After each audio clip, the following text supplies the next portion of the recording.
Our topic tonight is America's Occult Holidays. His family has been in the Illuminati for 189 years, 7 generations. He's a third-degree master witch. He was raised in an occultic Illuminati family. And I asked him, I said, Doc, have you read books? Have you researched this? Did you go down to the library to learn all of these things? And he said, no. He said, this is just the way we lived. This is the way we celebrated our God. And Christians are celebrating the wrong God in some of these occultic ceremonies. Our speaker also has been on and appeared in and consulted for the Oprah Winfrey Show, the Geraldo Vera Show, Hard Copy Inside Edition, Unsolved Mysteries. And there's one thing that I really like about Doc. He is really after winning souls, taking them out of the devil's kingdom and putting them in God's kingdom. He is a real soul winner, and he loves the Lord. Will you help me welcome Doc Marquis?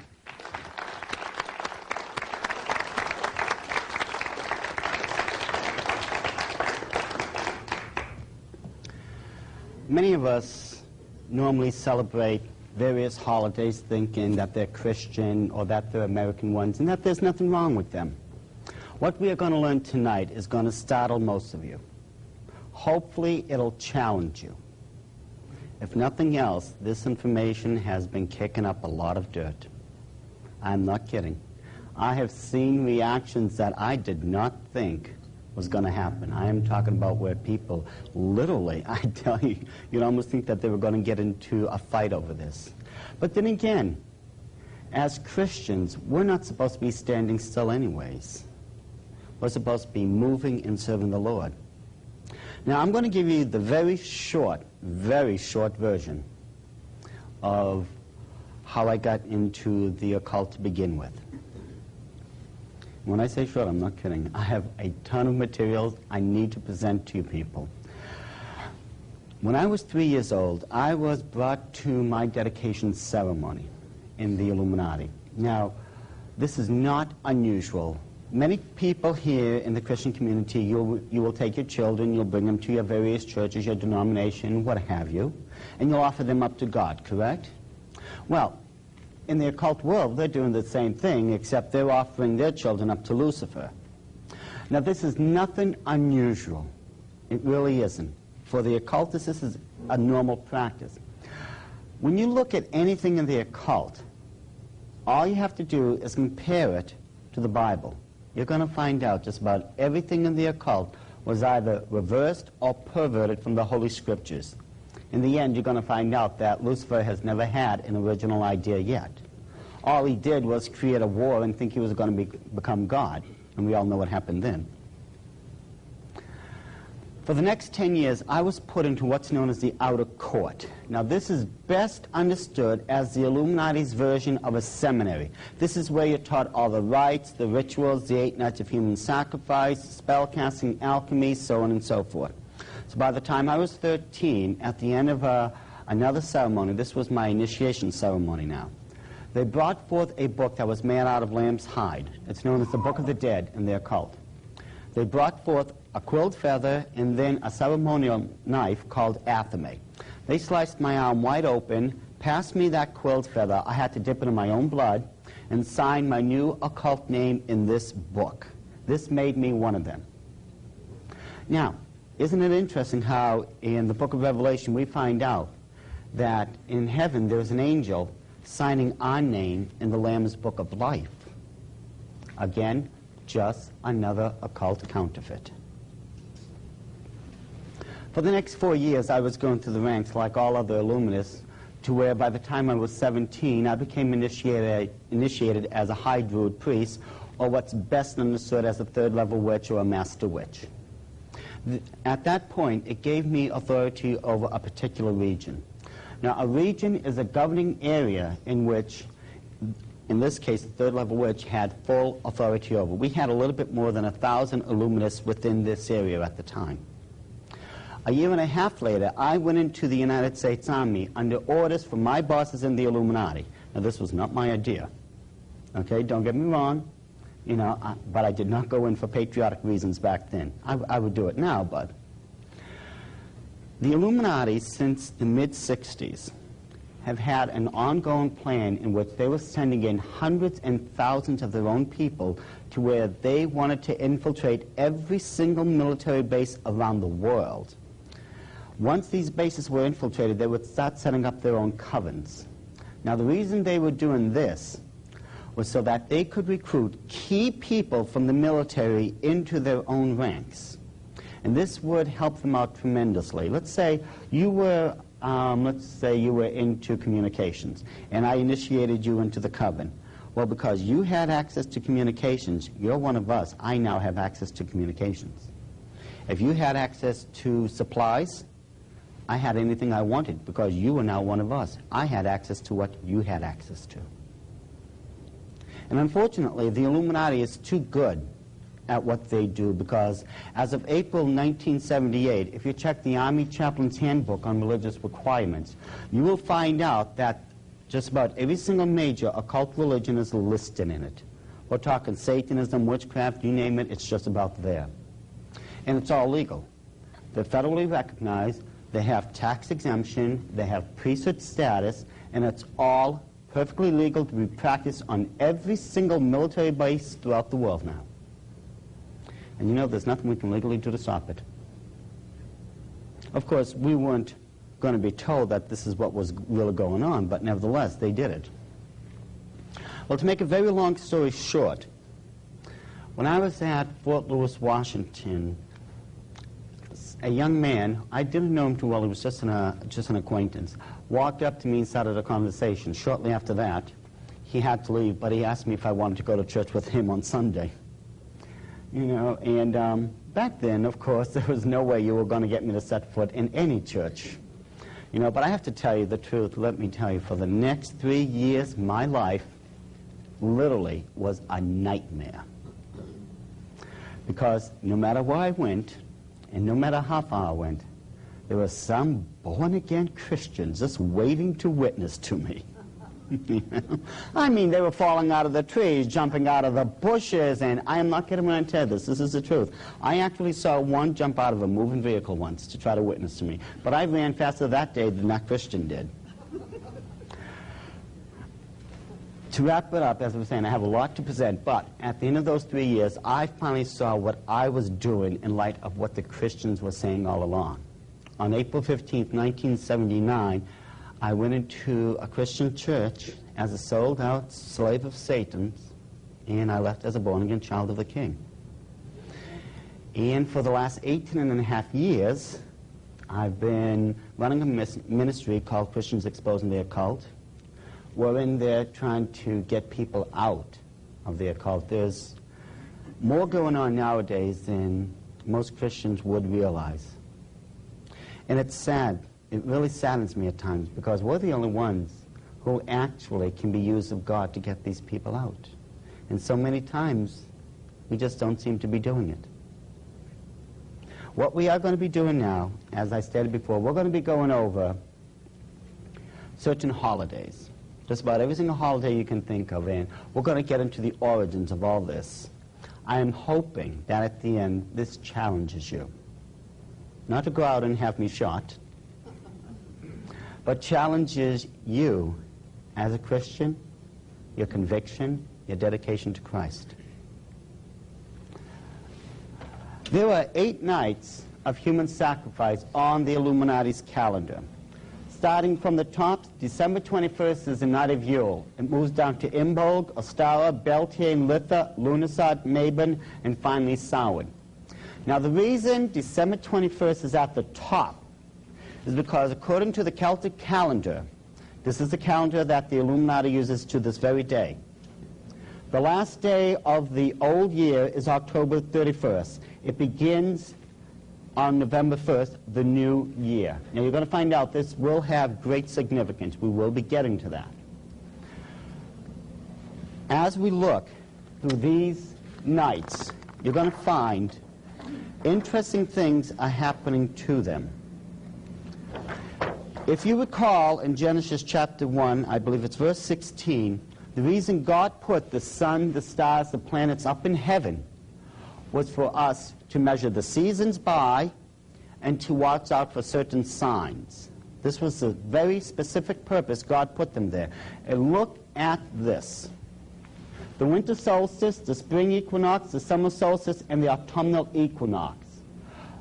Those are the seasons we're supposed to measure on the calendar. And yet, look at what the occultists did. Already they started perverting it by putting those nights of human sacrifice right on them. And mind you, those 4 nights that line up with the 4 seasons, those are the minor ones. That's to say, almost as if to say, well, God is so minor in his plans that we're not even going to bother to recognize them with the major holidays. Nevertheless, these holidays constitutes already a perversion of our calendar. And you're going to see just how bad this has really gotten. Starting with December 21st. From December 21st down to February 1st, there was a 6-week period. From February 1st to March 21st, there was a 7-week period. Then notice how the pattern keeps repeating itself. 6, 7, 6, 7, all the way down. And there is a very good reason for this. You will also note that those groupings of 6 and 7 constitute sets of 13s, 4 13s to be specific. And you're going to see this pattern repeated as we go along. How many people have heard of numerology before? Just raise your hand, please. Right. We all know that numerology is where you take numbers and you assign them to specific letters. There was another system in the occult that's known as gematria. Gematria will give you the definition to all the different numbers. For instance, 19 is the number for faith, 35 is the number for hope, so on and so forth. The ones we want to concentrate on is the number 6, 7, and 13. 6 is the number for man, 7 is the number for God, and 13 is the number for depravity and rebellion. It's very important to remember this, because when we look at these calendars, you're going to find out that by using this numerical pattern, what they are actually stating is that through depravity and rebellion, they're placing man above God. And isn't this exactly what had happened in the great war in heaven when Lucifer and his followers were thrown out? He wanted to be God. It was through rebellion that he was thrown out. And if you remember, the scripture even tells us, for witchcraft is as the sin of rebellion. On this next transparency, we're going to add a couple things. Notice Yule, December 21st at the top. Right next to it, you're going to see Christmas. After that, we drop down to Groundhog's Day, which is on another night of human sacrifice, this one being in bold. May Day on the human night sacrifice of Beltane, and Halloween on the human night sacrifice of Samhain. These are just some of the holidays, some of the major ones that we celebrate. And can you see how they're already lining up with these occult Sabbaths? And you're going to find out that there was a reason. As we go through this, you will also note we're going to add different ones to it. This time, we will add Inauguration Day, January 20th, Valentine's Day, February 14th, April Fool's Day, Independence Day, July 4th, July 19th, 1996, which was the Olympic Games. You will note that the next Olympic Games is going to be on the human night sacrifice of Mabon in the year 2000. Now, there's something strange going on with the Olympic Games. How many of you can recall the way that they started the 1992 Olympic Game openings? Does anyone recall what they did? They had an archer take an arrow, and he had it lit, and he shot it into the air. It arced over and landed in the traditional Olympic bowl. This reminded me of the story of Prometheus, how he stole fire from the gods. Take a good look at this next transparency, you will notice that red spiraling object on top of the tower. That is the new Olympic bowl. Do you know what the papers were calling that? That was being referred to as the Olympic cauldron. And it was being properly referred to as a cauldron for some very specific reasons. First of all, just by looking at it, you can tell that this cauldron is a red one. It had to be red because the first family of the Illuminati, the head of it to this very day, Lord James Rothschild himself, his name Rothschild from the German means red shield. Second of all, you will notice how that cauldron is spiraling down and inwardly. There's a very good reason for that. When witches, especially those in the Illuminati, are concluding a lot of their ceremonies, they will dance in a spiraling formation. The reason it spirals inward is because they're bringing together, supposedly, great metaphysical energies to where at the end of the ceremony they will release all this through the cone of power, and then it will go out to do whatever they want it to do. It's for this reason that they do that spiraling, because of the spiral dance. Those jet flames up there were 18 of them. The reason there was 18 because it constitutes the triplicity of their favorite number, 6 plus 6 plus 6. That's why there was 18. Now, in the occult world, there are two gods, the god and the goddess. Semiramis is the goddess. Her son/husband, Nimrod, is the god. Now, when you see the crescent moon, this is the oldest symbol that recognizes the goddess, or Semiramis. When you see the five-pointed star, you're looking at what's known as a pentagram. This is the symbol for Nimrod. Now, when you see the crescent moon and the five-pointed star in the center of it, you are looking at the oldest sign in existence that symbolizes both God and goddess, Semiramis and Nimrod. If you will look right here, you will notice this is a crescent moon. And you will see the five-pointed star sitting right in it. If we were to take that out, you would see another crescent moon here with a second star right above it. And then after that, the last crescent moon under the bottom with that yellow star up there. This is the new emblem for the Olympic game. As I stated before, the next Olympic game is going to happen September 21st in the year 2000, Sydney, Australia. I can only imagine what they're going to do this time. I don't expect it to get any better. I'm expecting it to get a lot worse. There is a reason why these days were put in the specific pattern they were. Starting at the top. When we look at Inauguration Day, January 20th, this is when your president takes his oath of office. Do you know originally it was never that? It used to be November. The Illuminati had it moved up purposely to where it fit the pattern. And we're going to go with that pattern right now. You will notice Inauguration Day is exactly 13 days before the human night sacrifice of Imbolg. Valentine's Day is exactly 13 nights after the human night sacrifice of Imbolg. Easter, I will get into that afterwards. They have to use astrology to figure out when Easter is going to be every year. I'll explain that afterwards. All Fool's Day, or April Fool's Day, is exactly 13 weeks from the beginning of your calendar.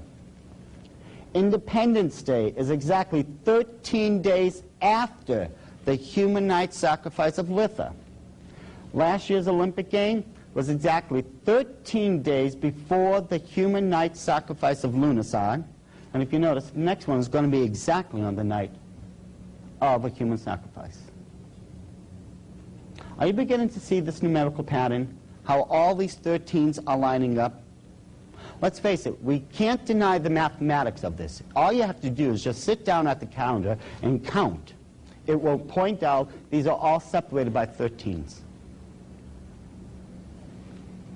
And there are reasons.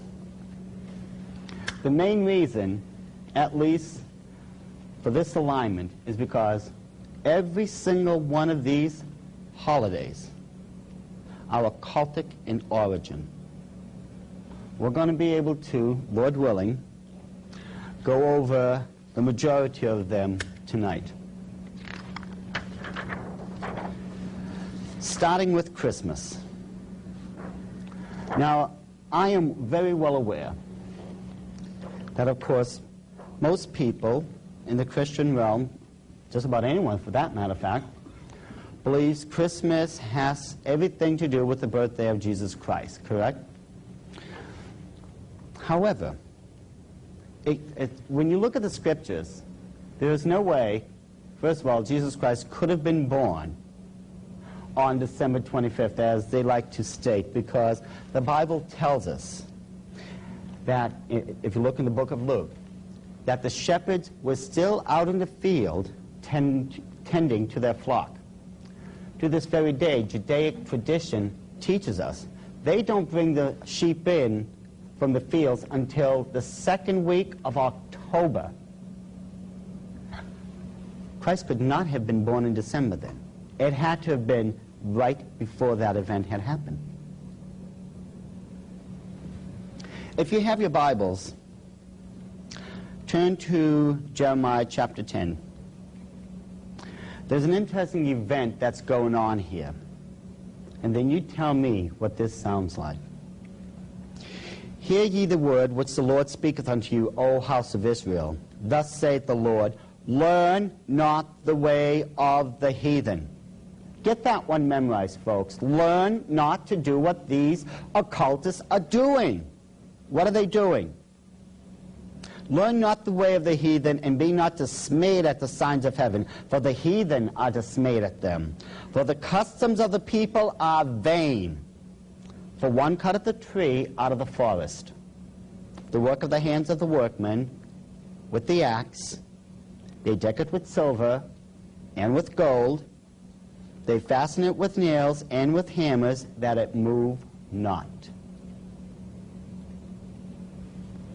That's a Christmas tree. You go to the forest, chop it down with the axe, bring it home, nail it or put it in that little upright stand, take gold and silver trimmings, deck it all around, voila, you have a Christmas tree. We think this tree is supposed to be part of the birthday of Christ. How?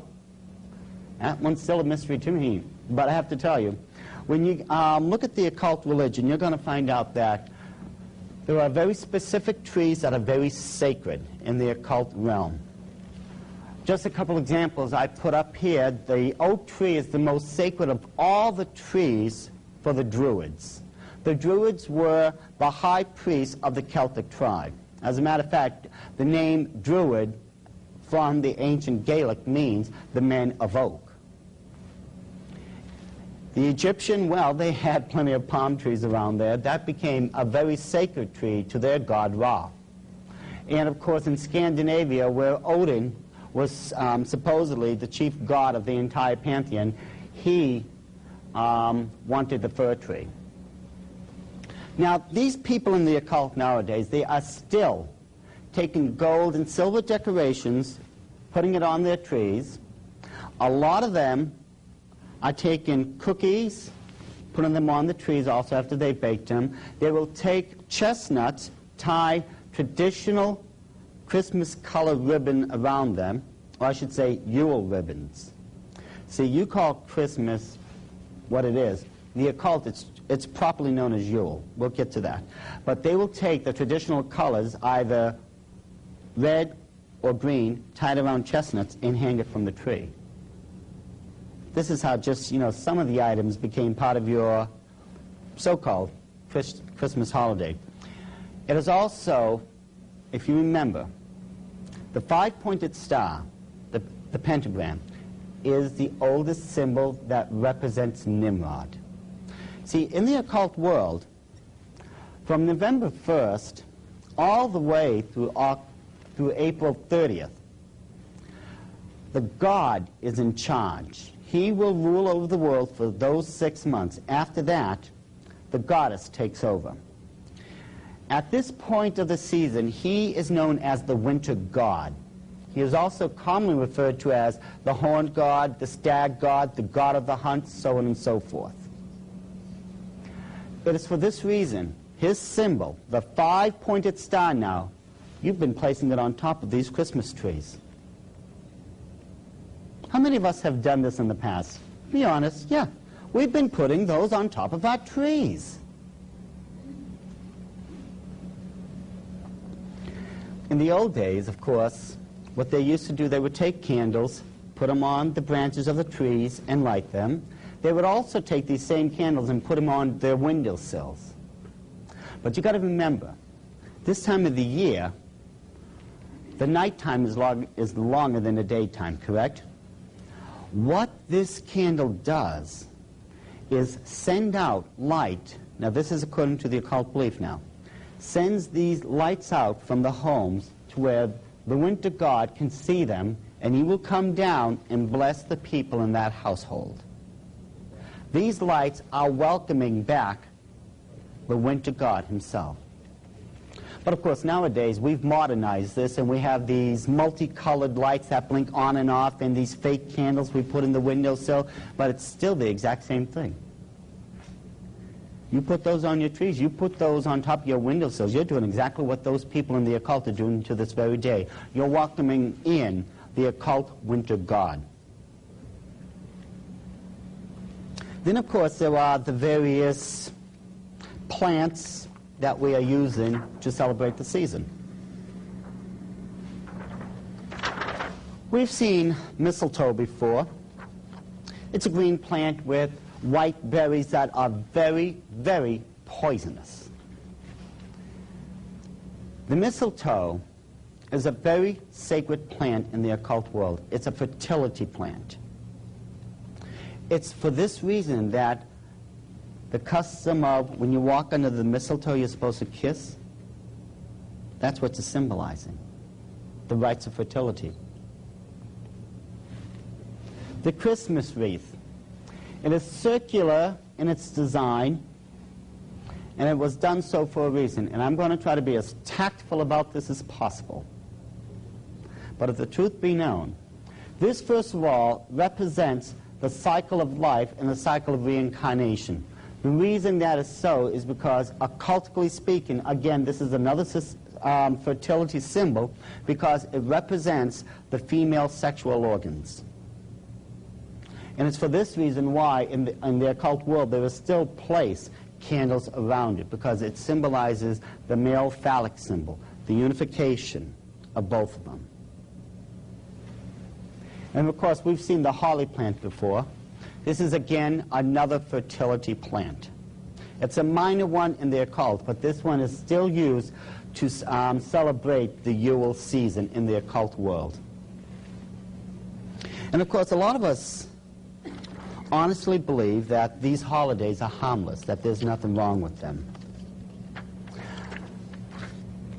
Well, as we continue along,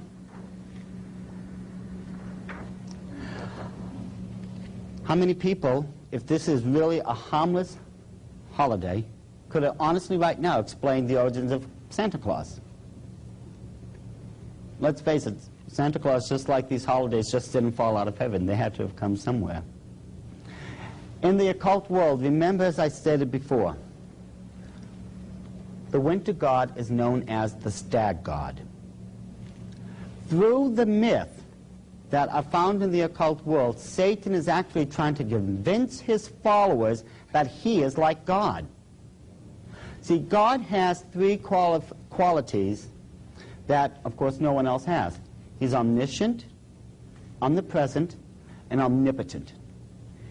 He sees all, he knows all, he is all-powerful. This is God, just part of God. When we look at the characteristics of Santa Claus, how many of us remember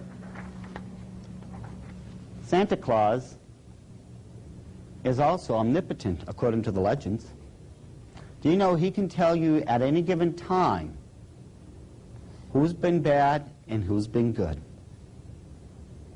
And according to one popular story, Santa Claus learned how to pick up snow and make it into a snowball. And this snowball is actually used as a crystal ball. He actually learned to do this through the winter god. He's got the power to look through this crystal ball, use it as a scrying device, and divine who's been good and who's been bad. As far as him being everywhere, well, yes, according to the myths, he also has the ability to be like God and be omnipresent. Because according to the story, he can circumnavigate the world in hours and give everyone what they deserve. And if you look at the Scandinavian legend, especially where we get into Odin, according to the ancient myths, Odin took out one of his eye and threw it in the well of knowledge. So he himself would gain wisdom. Now, aren't these the three things that make up God? All-knowing, all-powerful, and all-present? This is exactly what Satan is telling his followers through this particular occult holiday. And mind you, why do you think they have reindeers in this story? They symbolize the stag god. These are stag creatures, aren't they? And there's 8 of them for a very specific reason.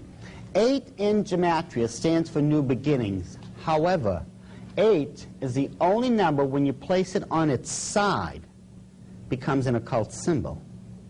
And that is the symbol for infinity.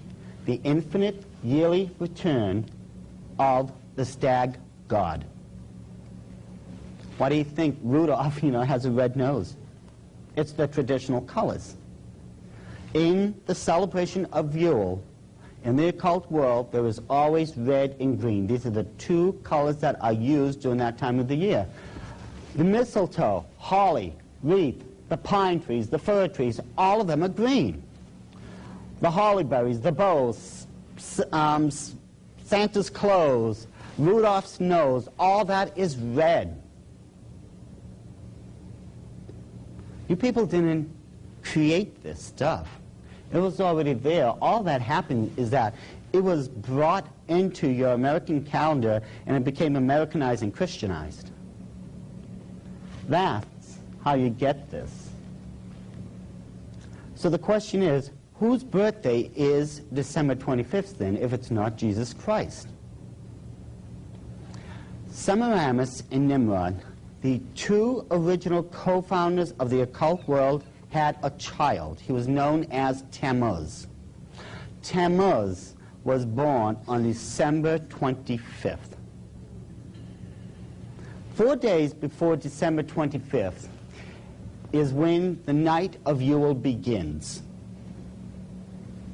It was purposely brought to December 25th for a reason, as far as Christmas goes. It was done for a reason.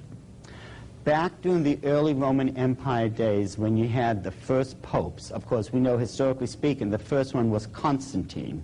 He took over Rome in 313 AD and then established the Council of Trent and declared what was known as the Edict of Milan in 323 AD, to where he started what he wanted now, what he called a state religion. Now, Constantine, and this is historically, you can prove this easily, was a practicing pagan. He was an occultist.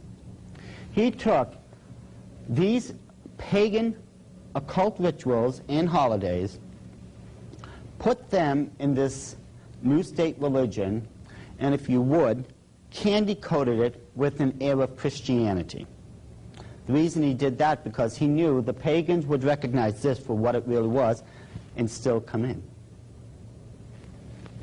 December 25th, as I stated before, is the birthday of Tammuz. What was also going on during the Roman empires in those days, on December 25th now, was the day of Saturnalia. To the Romans, the head of all the gods was the god known as Saturn. This festival to Saturn was marked with a couple very specific events. First of all, there would be great banquets. Second of all, people would be drinking till they could drink no longer. Third, they would be giving out presents to one another. Now think about this. Don't we have our traditional Christmas banquets to this very day? Aren't we having wassail and other different types of drinks during this holiday? Aren't we exchanging presents on December 25th? All this you get because of the occult. When you think about it, what would any of this have to do with the birthday of Christ anyways? Even some of these traditions, and I do mean traditions, we've been taught tradition and not scriptures. Tradition tells us that there was 3 wise men that made it to the manger, correct?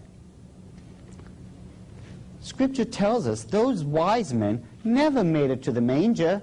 They never made it till Christ was 2 years old and he was in his Father's workshop. That's what the Bible tells us. Tradition tells us otherwise.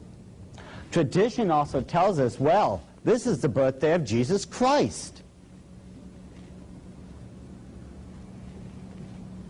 We have to make up our minds. If we're going to go by tradition, or if we're going to go by Scripture. As I stated before, this is going to strike home, and this may hit some of you very hard. But the truth is, as born-again Christians, we have to remember Jeremiah chapter 10 tells us we are not supposed to learn the way of the heathens. You will find out when Joshua was bringing the children of Israel into the promised land, the reason God threw all those people and those nations out was because they were all practicing the occult religions. God named the 9 reasons why they were being cast out of those nations, and every single one of those reasons, you look at them, were occultic ones. This is how evil, how foul this stuff is in the eyes of God. And yet, for some reason, we honestly think that there's nothing wrong with this stuff, that if we just say, well, God, you know my heart, you know that I'm honoring you. How are we honoring God if we're doing it through occult holidays? I can't see how we honestly can say we are honoring God if we're doing it the exact same way those people in the occult are doing it to this very day. And yet, of course, there's a lot of other holidays that we think, well, let's put it this way, that we have Christianized, and we have actually fooled ourselves into believing are Christian. The next one would be Easter. This one, let's face it, this one is extremely popular. This one is supposed to be the resurrection of Jesus Christ, correct? And yet, you're going to find out Easter and the resurrection of Jesus Christ have absolutely nothing in common. Now, if you remember in Genesis, at the Tower of Babel, and this is the classic rendition of the Tower of Babel itself, the people there had sinned against God. They formed a one-world government under a one-world people, under a one-world language, under a one-world tongue, under a one-world religion, which was the occult. The co-founders of this occult religion was Nimrod and Semiramis. God did not want this to happen. So in order to get these people to finally break away from this and their sin, He confused their language. The people went throughout the entire world. Now think about this for a second. When these people left, do you think that they forgot anything? Do you think that they suddenly forgot their occult religion? Do you think they finally that they forgot where they came from and what they did? Of course they didn't. When we take a look at the next great empire that came about after Babylon, we see something very interesting here. Now down here is a great pyramid of Giza. It's on the Giza Plateau in Egypt. But if you look at the top one, that is what's known as a step pyramid. It was one of the earliest pyramids ever built. It was built by the pharaoh Djoser. Isn't that the exact formation that they were building the Tower of Babylon with?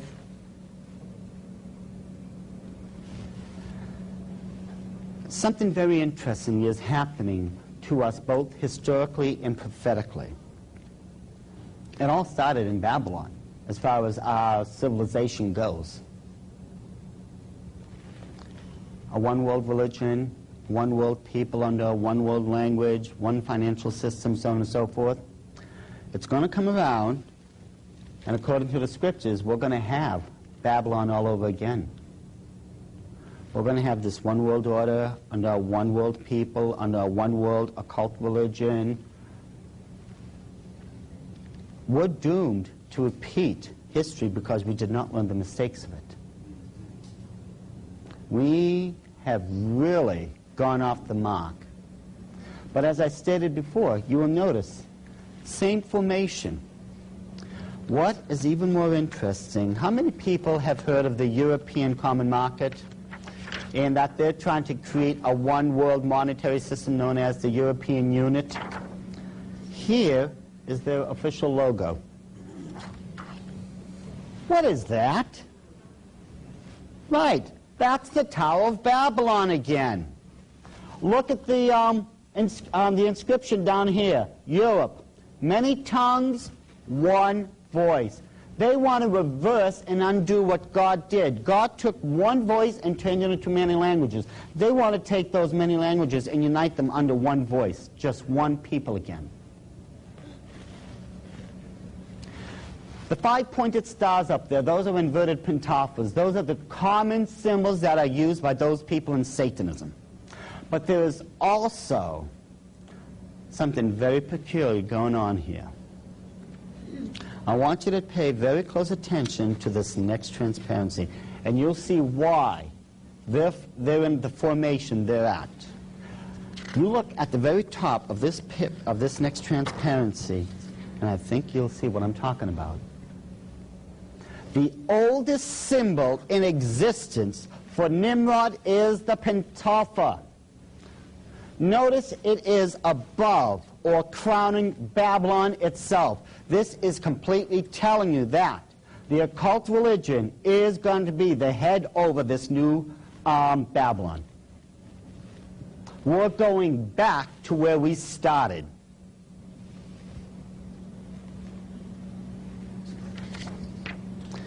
If you remember in your scriptures, when Paul was going through Rome, Greece, the whole empire, well, Paul himself was not noted as a quiet man. If nothing else, Paul himself, let's face it, got into a bit of trouble. Thrown into prison at least 3 times. They tried to stone him to death. They definitely ran him out of town many times. And there was one particular event, if you people will recall it in the scriptures, where they went into, they actually were trying to get into this one temple and trying to tell these people, you're not supposed to be worshiping these false gods. And if you remember, this was in the city of Ephesus. These people were worshiping a goddess known as Diana. Remember how at the end they were shouting for hours afterwards, great is Diana of the Ephesians? They were doing this for a reason, but if you look at this list over here, Semiramis and Nimrod, their names are the only thing that change in the entire occult world. The practices are the same, but because the people went to Egypt, to Mesopotamia, to the Median Persian Empire, to Greece, to Rome, to Great Britain, and finally to America, the names were changed because of culture. The practices are still the same. Remember, when it finally got to Egypt, the sun god, which is what Nimrod was, is now known as Ra, the sun god. The moon goddess is now Isis. That's all that happened. The names changed, but the beliefs remained the same. When Paul finally got to Ephesus, the goddess that they were shouting about is Diana. This is one of the oldest statues that represents the goddess Diana. This is who they were making a big stink about back then. They were standing up in that temple for hours praising and worshiping this statue. Now remember, as I told you before, Semiramis is a fertility goddess. It is for this reason that you will notice that Diana is a many-breasted figure. It is still a fertility goddess. It did not change. The only thing that changed was the name. Again, if we go to the Roman belief system, their empire, we will look at Artemis, the goddess of the hunt. And she is also a fertility goddess. These are the pagan people that the people in Egypt were worshiping. Now, why are they worshiping a fertility goddess? What's going on? How did this bring about Easter? According to those legends, which are still found in the occult world today, after the first year when Semiramis had died, a giant multicolored egg had fallen out of heaven and landed in the Euphrates River. It washed ashore and it landed in a pile of wicker reed. You've seen wicker furniture before, correct? We know how strong and durable that stuff can be. Out of this egg, Semiramis, in her reincarnated form as the spring goddess, broke out and would bless those followers of hers. Now, first of all, this is where you get the multicolored egg, the Easter egg, from. This is also where you get the Easter basket from. And the reason you get the word Easter is because of the Babylonian. In the Babylonian Talmud, if you check on the name of Easter, it is properly spelled I-S-H-T-A-R. It got confused, a lot of people got this confused, with the Egyptian rendition of it. A lot of people thought it was Ishtar. But if you check the original transliteration, the Babylonian one, it is still pronounced Easter to this very day. That is just another name for Semiramis, the moon goddess, or the fertility goddess of the occult world. Now, how many people, be honest, have ever attended a sunrise service? Just raise your hand. If you've ever gone, of course we have. Why? Do you know there's nothing in the Bible to base that on? Scripture, whenever it talked about the dawn, the twilight, sunrise, sundown, the night, the dark, the light, the day, it was mentioned. God knows time. He knows when it's light and dark. He put it in the Bible. When you look at the book of John, and the apostle Peter ran to the sepulchre to check upon the body of Christ, it states, and while it was yet dark, not light, not a sunrise, it was dark out. The reason we're doing it, having these silly sunrise services, is because of the occult. You see, during those times in Babylon and Egypt, they wanted to welcome in the spring goddess, get her here as quick as possible. What they would do, they would go to the Temple of Babylon. The priest would actually have new white robes made for the welcoming in of their queen of heaven, their spring goddess, the priestesses would have these hats that actually looked like baby bonnets made for the ceremony, and they would all go to the temple. And it is for this reason why, ladies, you are getting your Easter bonnets, and gentlemen, you're getting your brand new Easter suits. That's where that part of the belief came in. But the reason these people, what they were doing, they would go to the temple, they would hold this ceremony to welcome in the spring goddess. The reason they did it at sunrise is because once the ceremony was over, they could all disperse throughout the land, and whoever would find the new egg that fell out of heaven to where the spring goddess emerged out of, they would be the person who would receive that blessing from their goddess. That's why you have a sunrise service. Semiramis and Nimrod had a son, as I've told you before, named Tammuz. Now Tammuz was nowhere near as good a hunter as his father Nimrod was, because when he was 40 years old, he was killed by a wild boar out on the hunt. Now, an interesting event was going on in the book of Ezekiel. In Ezekiel chapter 8, verse 14, let me set this for you. God has taken Ezekiel and he's showing him visions and different things and taken him around. And at this particular point right now, this is what it states. This is what God is doing with Ezekiel. Then he brought me to the door of the gate of the Lord's house, which was toward the north, and behold, there sat women weeping for Tammuz. Tammuz now, the son of Nimrod. The reason they were doing this ceremony, what they were involved in, now remember, this is in the house of God himself now. These occultists were practicing a very ancient ritual. They would fast, they would weep, they would wail, they would give things up because their god Tammuz was dead. And you know what? This is where you get Lent from. Lent is 40 days in totality. Those days represent 1 year for every year of Tammuz's life. 40 days for 40 years. Are the people not weeping, wailing, they're fasting and giving things up on Lent? That's exactly what they were doing here. And yet, we think this is supposed to be part of a wonderful Christian thing that celebrates the resurrection of Christ. And you know why you have your traditional Easter ham? Occultically speaking, when you when you eat that Easter ham, you are symbolically killing that thing which killed the god Tammuz. That's why it's an Easter ham.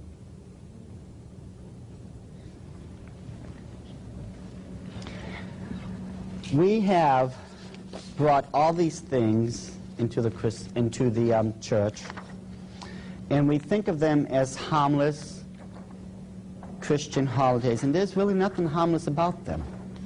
Now, if you remember, the goddess is coming back during this time of the year. She's known as the spring goddess, and this is a typical drawing of the spring goddess. You will notice that the sun is behind her because she is beginning to come into power. Notice how she's holding a cute little Easter bunny and all that. It's a cutesy little scene. But tell me, what does a bunny have to do with the resurrection of Jesus Christ?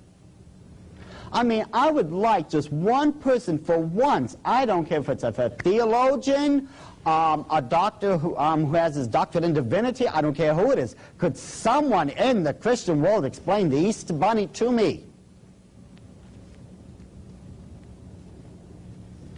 I can tell you how it came into the Christian world through the occult. North American Indians commonly used a totem pole and carved animal faces in it to depict various gods of their belief, correct? They were doing that back in Babylon. Where do you think they got it from? Remember, this stuff spread throughout the world. Eventually, it had to end up in North America. The oldest symbol to recognize the fertility goddess, that of Semiramis, is the bunny. The reason it is the bunny, because the bunny is the fastest procreating creature that we know of. That's why it was the Easter rabbit, or the Easter bunny. That's where you get it from. This is straight from the occult. And if you don't want to believe me, go to an occult bookstore or to a witch's shop or something like that. They'll explain this to you. If you don't want to believe me, ask them about why a rabbit. What's up with the spring goddess? What is with the name Easter? They'll tell you the truth about this, especially if you try to get them to believe that you're interested in it. Be interested in for finding out the truth. Don't be interested in because you want to join. You know, but this has been going on and on and on for thousands of years. We have just simply taken all this and have Christianized it. For some reason, we as Christians have allowed this into the church. Now, I will tell you, the deception that the Bible warned us about would be very strong. It specifically stated that it would be so strong that if it was possible, it would deceive the very elect of God itself. And I think this is what we allowed to happen. You're being given the truth of what's going on in the occult and how these things became Americanized and Christianized. Once you've been given the entire information, you become responsible to God for it, don't you? Mm-hmm. Hosea stated, "My people die for a lack of knowledge." How many of you are willing to not just live for Christ, but live for Christ as a responsible, sold-out servant of His? This is what you have to ask yourself. On this next holiday, which you commonly call Halloween, in the occult world they call it Samhain. Now, when you look at the name, it looks as if it's saying Samhain or something like that. No, no, no, no. This is properly pronounced in the ancient Gaelic as Samhain. Samhain, according to occult tradition, was the Lord of the Dead. Now, around 900 B.C., a very fierce nomadic people came into the areas of what used to be known as Gaul, Saxony, Brittany. We know it now as the British Isle, and of course it eventually went to Scotland, Ireland, and the rest of the surrounding areas. These people were known as the Celts. Now the Celtic people, they were so fierce and so barbaric that twice they held off the famous Roman legion and extracted heavy tribute from Rome itself. They literally held all power from 900 BC to approximately 900 AD in that area. The Celtic Lord of the Dead, Samhain, is just another name, Samhain, for Nimrod. You study all the myths, all the occult myths of Samhain. He is also a stag god. Has horns just like the stag god of the occult world that is so constant. But this particular time of the year, October 29th through the 31st, those 3 days constitute what's known as Samhain. Everyone thinks Halloween is just a one-night thing, October 31st, but it is not. See, in the occult world, this is a 3-day fire festival. It lasts from the 29th through the 31st.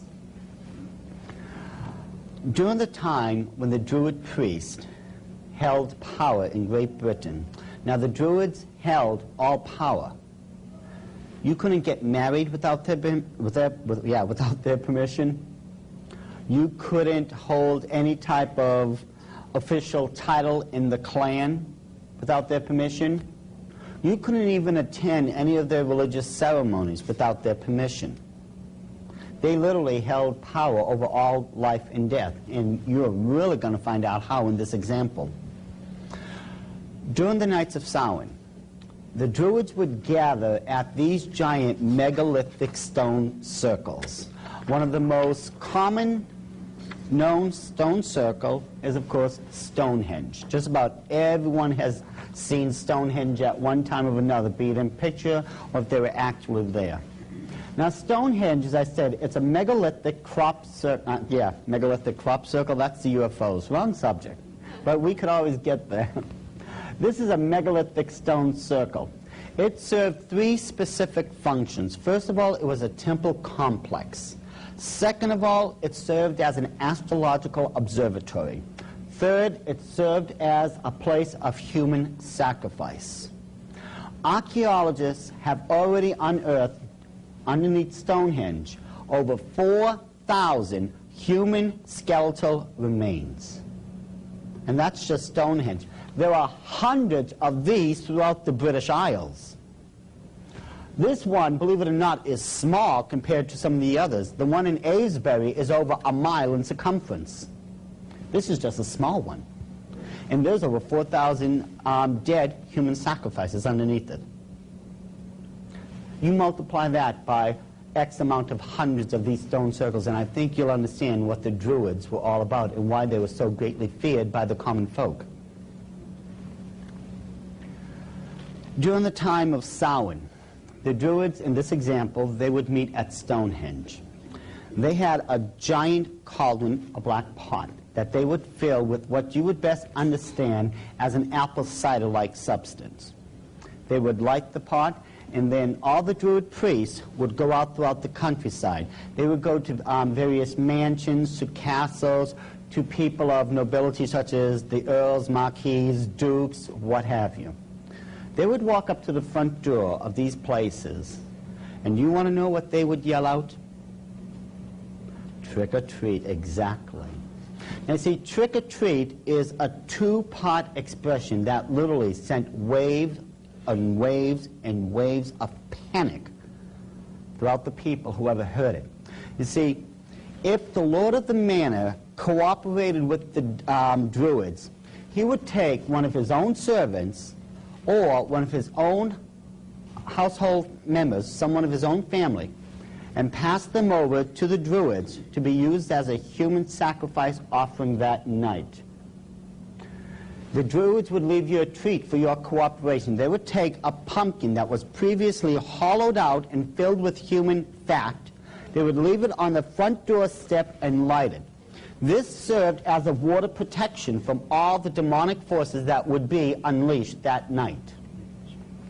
Now this is where we get into the trick. If you did not cooperate with the Druids, they would take blood from a dead body that they had actually been dragging around and paint the six-pointed star with the circle around it. This is known as a hexagram, from the Latin hexer for six. This is the foulest, the most evil of all the symbols in the occult world. I don't care what anyone else tells you. You need that symbol if you're going to summon a demon to this plane of existence. The Druids would paint that in human blood on the people's front door. Someone would die between those nights because of the demonic forces that were summoned. 4 or 5 hours later, the Druids would all return, in this example, as I stated, back to Stonehenge. Once they got back to Stonehenge, they would take these people and put them in these cages. One particular cage is of great interest. They would take those wicker reeds. Remember how we had talked about those before, how the Easter egg landed in wicker? And it's a very, very durable material. What the Druids would do a week before Samhain began, they would send the Celtic warriors out throughout the countryside where they would gather up thousands of these wicker reeds. once they brought him back, they formed a giant wicker man. The wicker man looked something similar to this. It stood approximately 25 to 30 feet in height and was just intercrossing wicker reed to where it formed the effigy of a human man. This would usually be 2 to 3 levels in height and have cages running throughout it. The Druids, once they brought back all the human sacrifice offerings from trick-or-treating, they would throw them into those cages and tie them. Now, if by some chance they ran out of space in the wicker man, they had these regular square cages made out of wicker that they had set aside just in case. Now, this is where the Druids now would have their version of fun. They would take approximately 12 prisoners, 12 people now who were going to be used as human sacrifice offerings, and line them up in a single row in front of that cauldron. They would take an apple, throw it into the cauldron, and say, if you can take that in between your teeth on the first try, you will be set free immediately. Who would do that? Raise your hand. Who would try to grab that apple in between their teeth so that they could be set free? Who would do it? Raise your hand, please. There's only one problem, though. That cauldron has been boiling away for 4 to 5 hours now. The boiling temperature of liquid is 212 degrees Fahrenheit. Now, who would do it? No volunteers? You? You know you'd be the only one then who would have a chance of living. You see, if you didn't try for it, you were going to end up as a human sacrifice offering anyways. This was your only way out. Every single person there did take the chance, except with dire consequences, let's face it. After they plunged their heads into that boiling liquid, their faces, their neck, and I don't even know how much of their chest and back literally was just melting to where they would be permanently disfigured and unrecognizable. Many of them went blind because of the 212-degree liquid that was burning their eye sockets away. Many end up as partially or permanently deaf because of the damage that was done to their ear canal and the damage that was done to their speech and to their respiratory system because all that liquid was funneling down their throats while they were trying to grab that apple. And yes, this is where you got that cutesy little game, bobbing for apples. Now, if you did grab that apple on the first try in between your teeth, they held to their promise. They let you go. Some life afterwards. But if you didn't do it, they would throw you on the ground and behead you right there on the spot.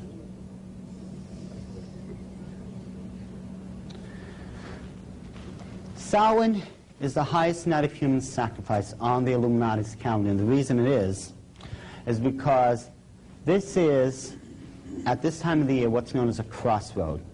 It ends the old year and begins the new one. Now, all crossroads in the occult are sacred.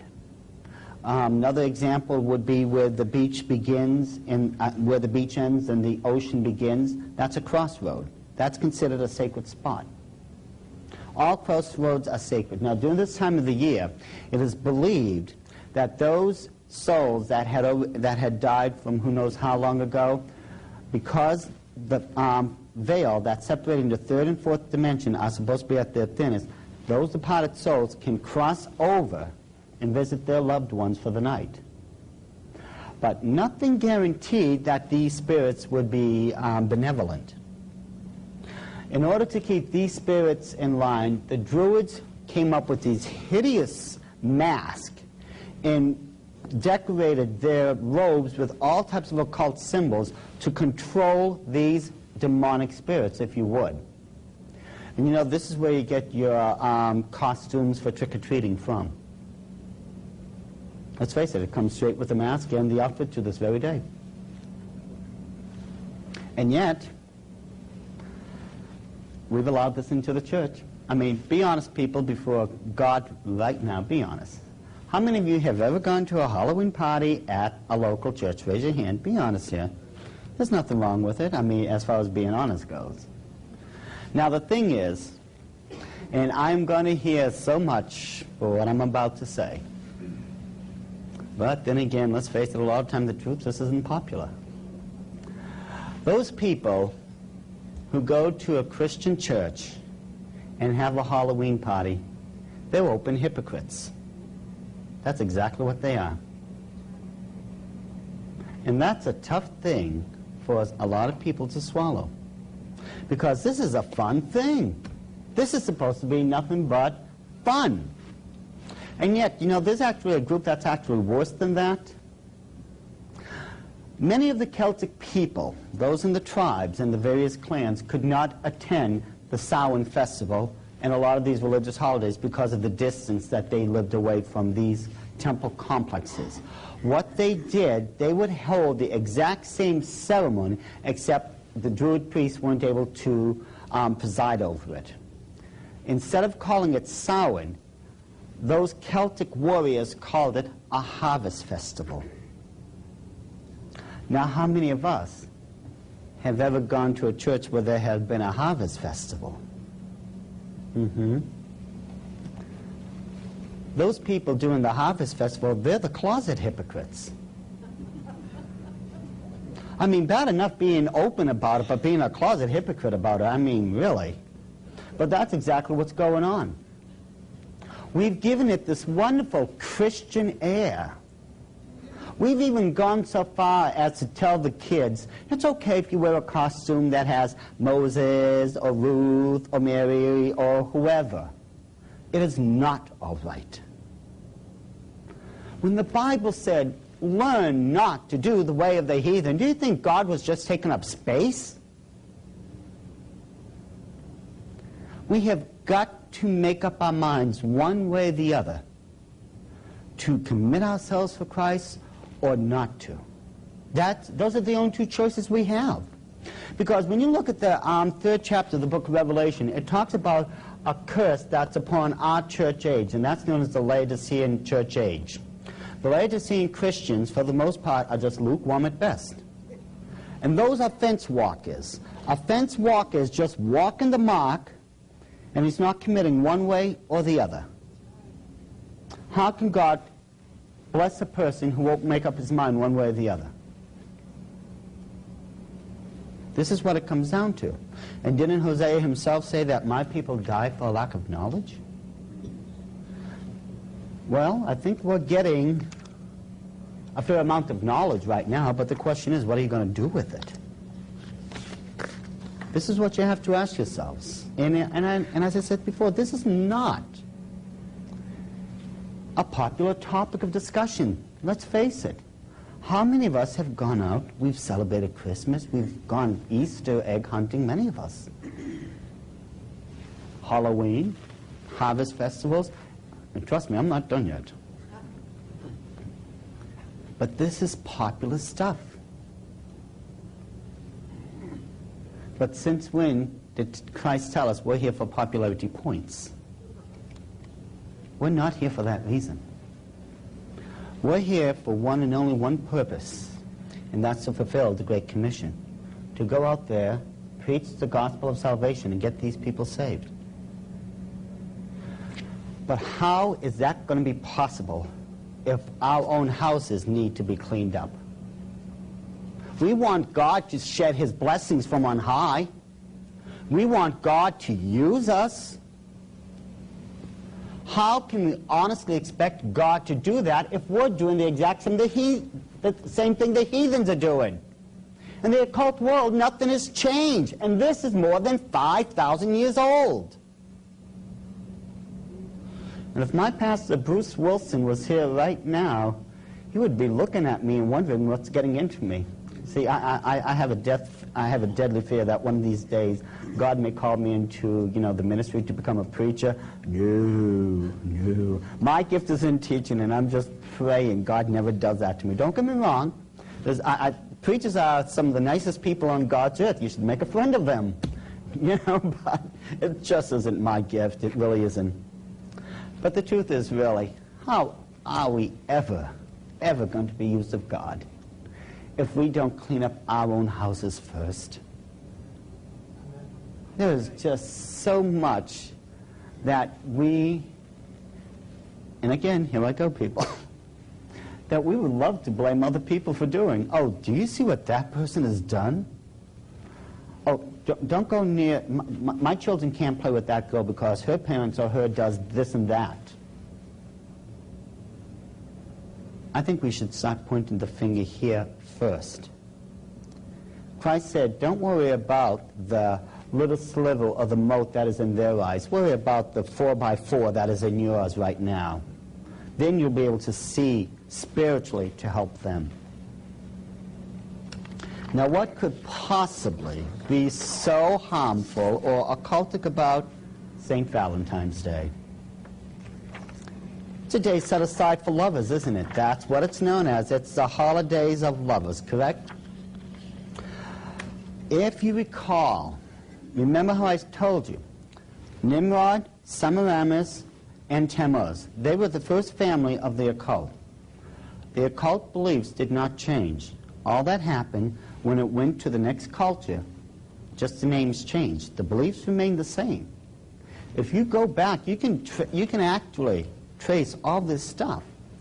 Now, with Valentine's Day, notice how this is exactly 13 days after the human night sacrifice of Imbolc. This is nothing but a complete camouflage for an ancient fertility ritual.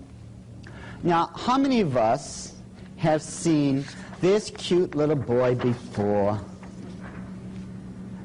It's a little difficult to see, but this is Cupid throwing an arrow at his victim known as Psyche. See, Cupid, according to all the legends, he was not a bare-bottomed little cherub just shooting arrows. He was a troublemaker. He got in trouble with the gods themselves, you know.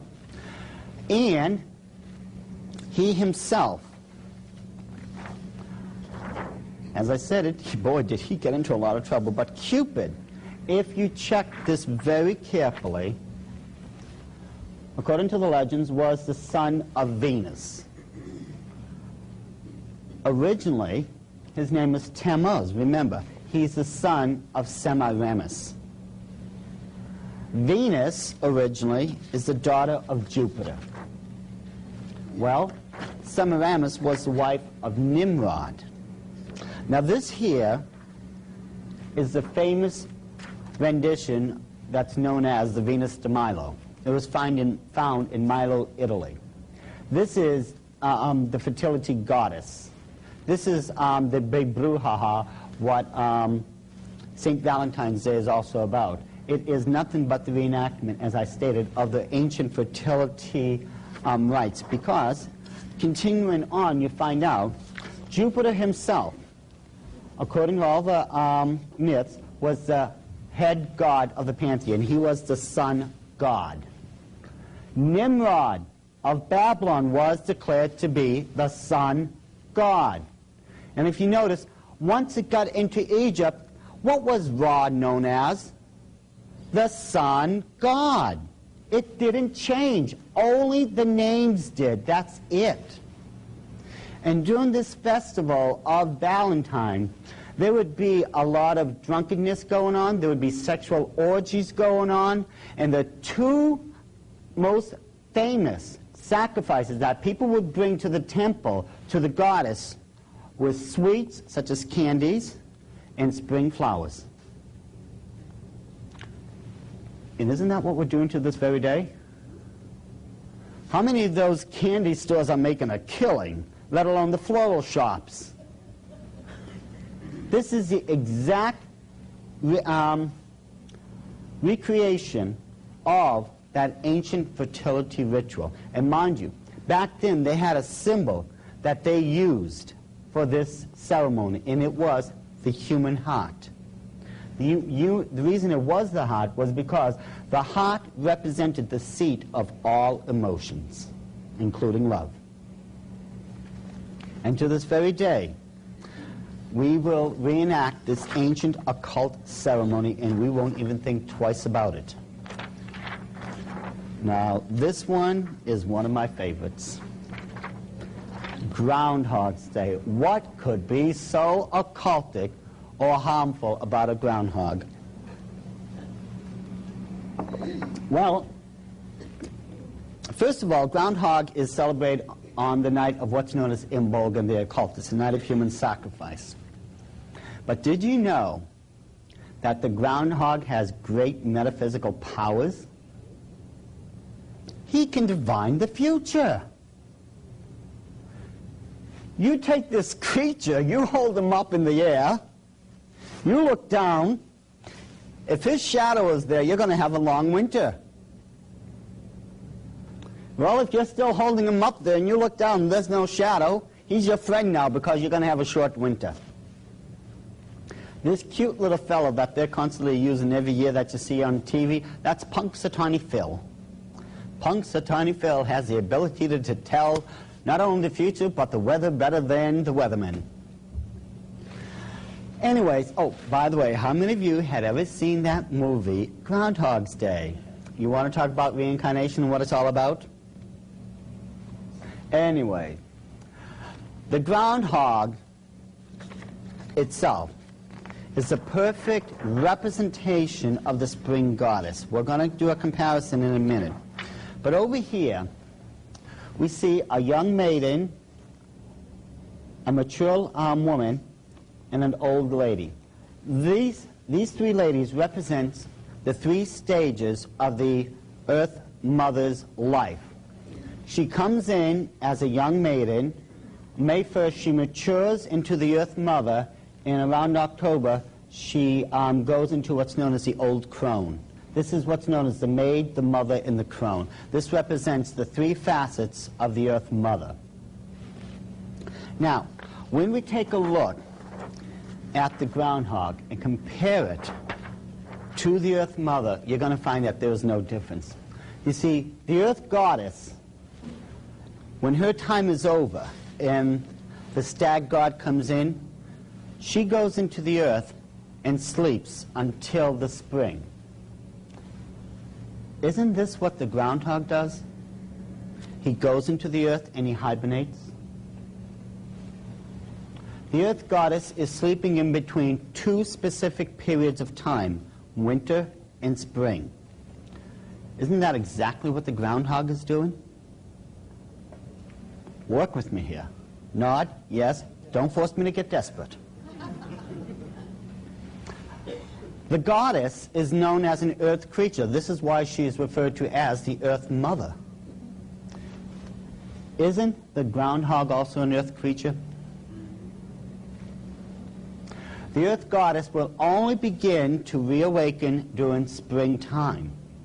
That's when she begins to come back into power. That's when she begins to come back as that young maiden. Isn't that when the groundhog also begins to come back? The goddess completes the cycle of the year, or what's also known as reincarnation. Isn't that what the groundhog is doing? And the Earth Goddess, every year, she represents rebirth and renewal. And this is exactly what the groundhog represents. Can you see, when you take them and compare them side by side, step by step, all the way through the belief system, that there is no difference? This is why Groundhog became an American holiday, because it was an occult one first. And all that they did, as usual, was Americanize it and put it right in your calendar. Mind you, right on the human night sacrifice of what is known in the occult as Imbolg.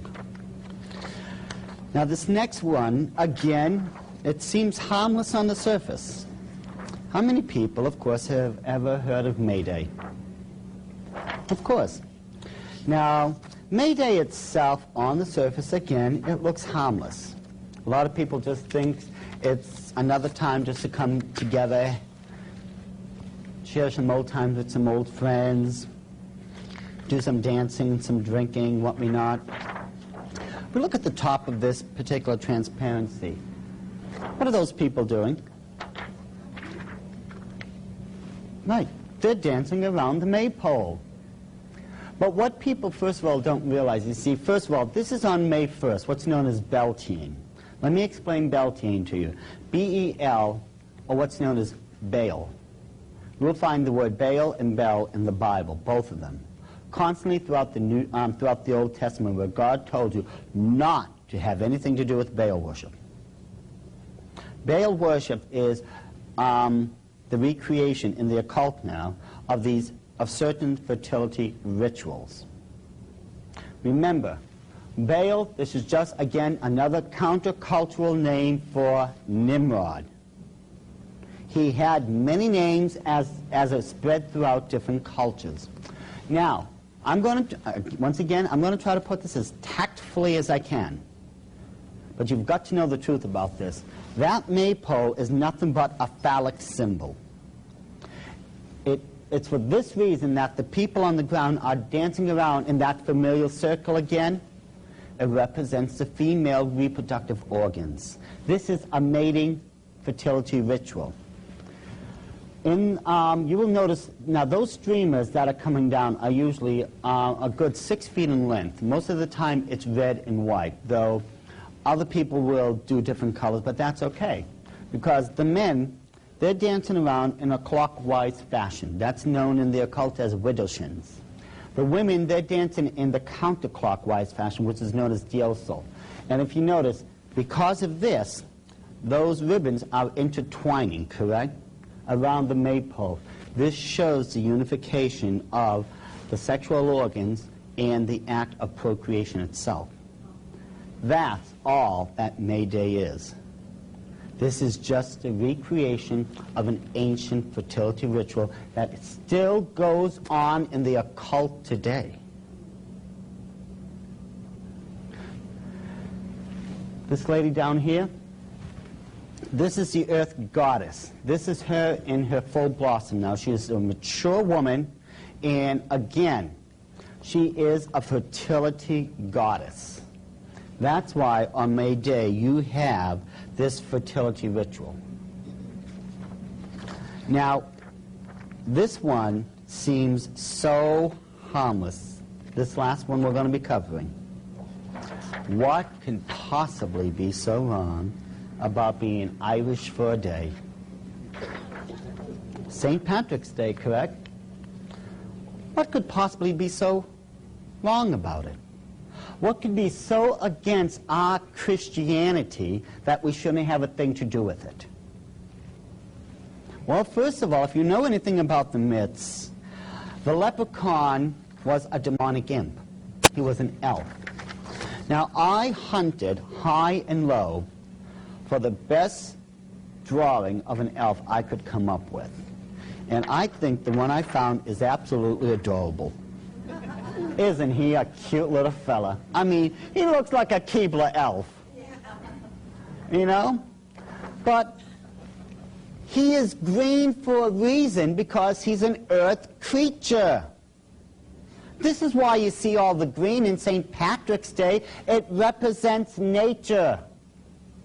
This is a nature-oriented occult ceremony with the holidays that go with it. He is always seen with a cauldron filled with gold coins, correct? I'm going to tell you something that just may really upset some of you. Back during the days of Babylon and the Egyptian Empire, the people were worshiping, and you'll find this in the Bible, a particular pagan god known as Moloch. Moloch was usually depicted as a giant bronze demonic statue with 2 horns, and he would have his hands outstretched over a fire pit. Parents, in order to receive financial blessings from Moloch, would take their own infants and place them on those white, hot hands. And if the children were old enough to walk, they would take the child and throw him into the fire pit. All this because they wanted to receive a financial blessing from their god known as Moloch. It's for this reason why this demonic creature has that pot of gold. And I'm going to tie this in with these 2 items.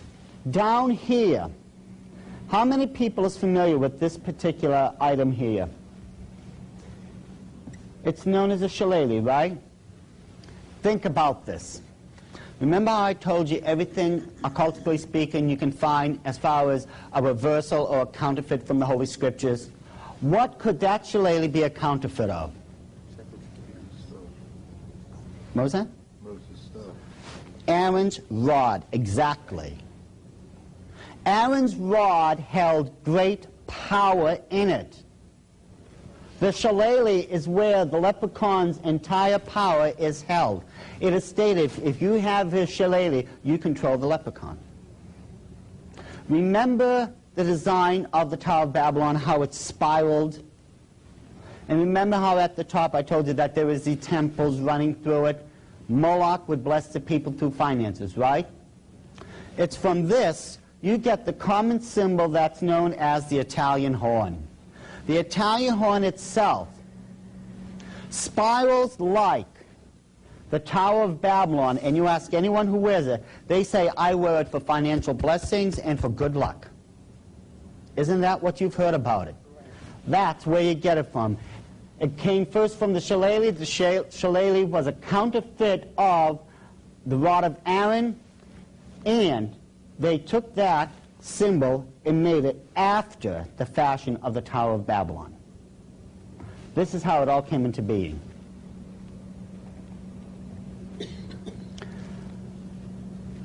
We like to boast to people that we are a Christian people. We are God's children. And yet, when we are honest with ourselves, our practices as far as any of these holidays will say the opposite. Those in the occult, those who worship Lucifer or Satan, whatever you want to call him, whatever occult religion these people are involved in, they're the ones who created all these occult holidays. They continue to this very day. Let's face it. We have Christmas, we have Easter, we have Halloween, we have May Day, St. Valentine's Day, St. Patrick's Day, so on and so forth. We really have to make up our minds, folks. Hosea once again said, my people are dying for a lack of knowledge. Well, the thing is, you've got the knowledge now. The question is, what are you going to do with it? We want to say that we're committed Christians, but are we committed to God, or should we just be committed?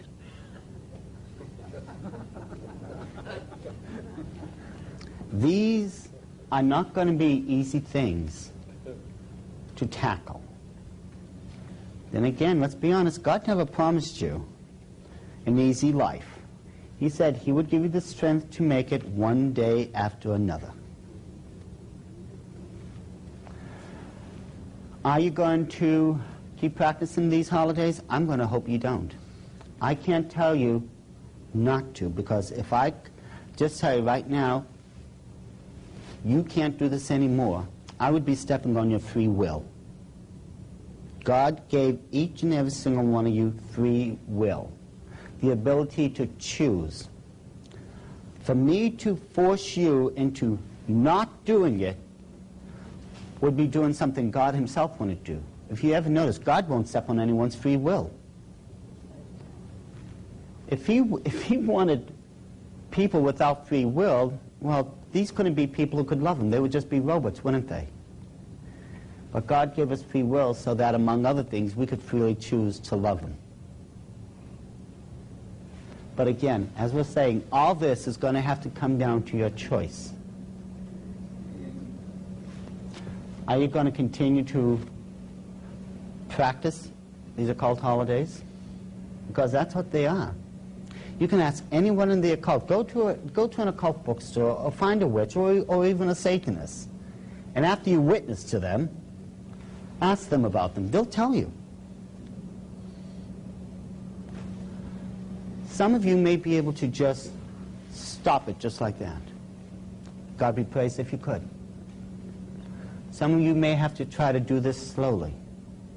Because let's face it, a lot of this has very deep roots into our lives and into our traditions. Scripture tells us in Romans 14, we're not supposed to be putting one day above another. It's never supposed to be like that. And do you know that birthdays were actually started in the occult before any of you had them? In the occult realm, the birthday of an individual is considered the highest day for their life because their god, Lucifer, gave them life. Even though we know that isn't true, but try to explain this to them. But this is actually how birthdays came about. It's important to remember, not one day is supposed to be put above another. Do you know that when Christ was teaching on the Decalogue, or the Ten Commandments, 9 of them he told us we should observe. One of them he said, you don't have to worry about. Does anyone know what that one was by any chance? Sabbath. The Sabbath, exactly. You're never supposed to worry about the Sabbath day again. And the reason is Christ said, I am the Lord of the Sabbath. You're supposed to be worshiping me every day of your life. It is not a go to church on Friday or Saturday or Sunday and get your fix. This is 7 days a week, love Christ. Not one day is supposed to be put above another. Not one day is just supposed to be set aside where you say, okay, I'm going to love Christ today, do his things, as he said, and then for the next 6 days, live like I'm back in the world again. These are tough things, people. They're very popular. And I honestly wish I could just get every single one of you to just do something about it. But I can't. I don't have the authority, and even if I did, I still couldn't because I'd be stepping on your free will. But you've got to take all this information, go to your dear Heavenly Father, and you pray like you've never prayed about it before. Because I'll tell you right now, when I was in the Illuminati, I not only learned this, but I learned more things than what you can imagine, to where I can tell you right now, the New World Order is coming down the pipeline quicker than even what you've been told. And unless you're prepared as true Christians who's willing to stand up and be counted, I'm going to promise you right here and now, you're going to be bowled over and there's nothing you can do about it. Remember, an educated person can't be taken over because they see it coming, they know what they're doing. However, an ignorant person doesn't see it coming, and he won't know what hits him until it's too late. The choice is up to you. Are you going to worship God all out, 100%? Are you only going to worship him part of the way and become and stay as maybe a Laodicean Christian? Are some of you just happy in your Christian comfort zones? Because let's face it, those Christian comfort zones, people, hey, they keep us from getting involved, don't they? They keep us from getting our fingers dirty, our knees from getting scraped. It's a wonderful thing to have. But I don't remember one of the apostles having them. I don't remember one of the regular disciples having them. Think about what you've been told tonight. I'm honestly praying it not only convicts you, but it causes you to truly dedicate yourselves to a 100% sold out mindset to where this is how you're going to serve Christ for the rest of your life. I'm going to turn over to Stan, and truly, people, I do ask God blesses you and that you do make a wise decision.